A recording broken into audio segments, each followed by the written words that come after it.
അസ്സലാമു അലൈക്കും വറഹ്മത്തുള്ളാഹി വബറകാതുഹു. മൂസാ നബി അലൈഹിസ്സലാം ചരിത്രം 4-ാം ഭാഗം. നദിയിലെറിയപ്പെട്ട പെട്ടി. ഫിർഔൻ പട്ടാളത്തിന് ശക്തമായ താക്കീത് നൽകി. ഈ വർഷം ജനിക്കുന്ന ഒരാൺകുഞ്ഞിനെയും വെറുതെ വിടരുത്, കൊന്നു കളയണം. മുമ്പെങ്ങും ഇല്ലാത്ത കൂടുതൽ നടപടികൾ തുടങ്ങി. ഈ വർഷം ആ കുഞ്ഞ് ജനിക്കും. ജ്യോത്സ്യന്മാർ മുന്നറിയിപ്പ് നൽകി. ഭാര്യ ഭർത്താക്കന്മാർ സമ്പർക്കം പാടില്ല. അത് നിരീക്ഷിക്കാൻ പാറാവുകാരെ നിയോഗിച്ചു. അങ്ങനെ നിയോഗിക്കപ്പെട്ടവരിൽ ഒരാളായിരുന്നു ഇമ്രാൻ.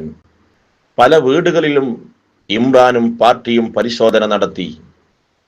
ഇത്തരം കാര്യങ്ങളിൽ ഇസ്രായേലിയരുടെ സേവനവും ഫിർഔൻ ഉപയോഗപ്പെടുത്തി. ഒരു രാത്രിയിൽ ഇമ്രാനെ തേടി ഭാര്യയെത്തി. ആ രാത്രിയിൽ അവർ ബന്ധപ്പെട്ടു. ഭാര്യ ഗർഭിണിയായി. പിന്നത്തെ വെപ്രാളം പറയണോ? ഭാര്യയെ കണ്ടാൽ ഗർഭിണിയാണെന്ന് തോന്നില്ല. വയറ് അത്രയൊന്നും വീർത്തു വന്നില്ല. അയൽപ്പക്കത്തെങ്ങും അധികം സഞ്ചരിക്കാറില്ല. വീട്ടിൽ ഒതുങ്ങിക്കൂടി. ഗർഭകാലം അവസാനിക്കുന്നു. പ്രസവ വേദന തുടങ്ങി. സുഖപ്രസവം. ആൺകുട്ടി. കുഞ്ഞിനെ തുണിയിൽ പൊതിഞ്ഞു കിടത്തി. കുഞ്ഞിന് മുലപ്പാൽ കൊടുത്തു. സഹോദരി കുൽസൂം കുഞ്ഞിനെ എടുത്ത് അവമാനിച്ചു. നേരം വെളുത്തു. വെളിച്ചം പരന്നു. പട്ടാളക്കാർ പരന്നു. പടപട ശബ്ദം. ഉമ്മയും മകളും പേടിച്ചു വിറച്ചു. കുഞ്ഞിനെ എവിടെ ഒളിപ്പിക്കും? ഒരു സ്ഥലവും സുരക്ഷിതമല്ല. പട്ടാളം വന്നു. ഉമ്മ മുറിയിൽ ജോലി ചെയ്യുന്നു.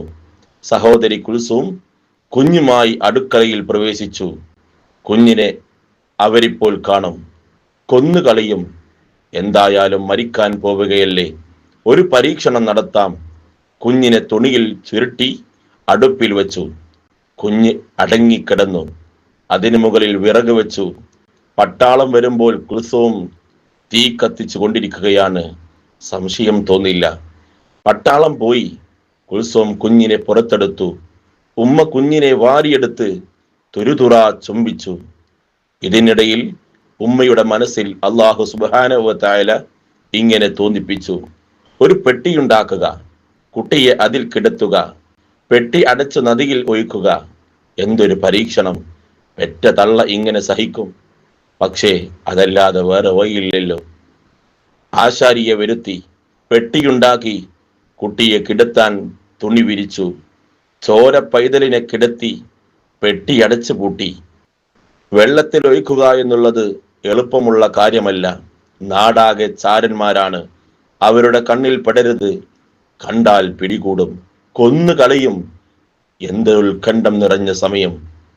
പരിശുദ്ധ ഖുർആൻ 28-ാം അധ്യായം സൂറത്തുൽ ഖസസ് ഈ രംഗം വിവരിക്കുന്നു. നിശ്ചയമായും ഫിർഔൻ നാട്ടിൽ പൊങ്ങച്ചം കാണിച്ചു. അതിൽ ആളുകളെ അവൻ പല കക്ഷികളാക്കുകയും ചെയ്തു. അവരിൽ ഒരു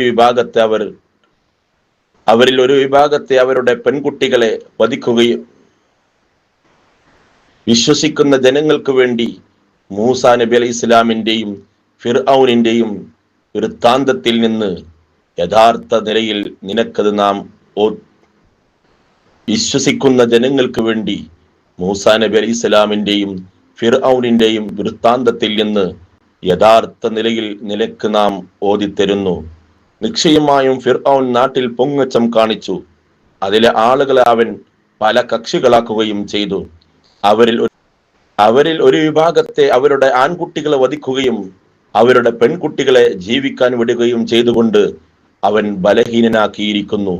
നിശ്ചയമായും അവൻ കുഴപ്പമുണ്ടാക്കുന്നവരിൽ പെട്ടവനായിരിക്കുന്നു. അതെ, മൂസാ നബി അലൈഹി സ്വലാമിന്റെ ചരിത്രം ബാക്കി ഇൻഷാ അല്ലാഹ് തുടരുന്നതാണ്.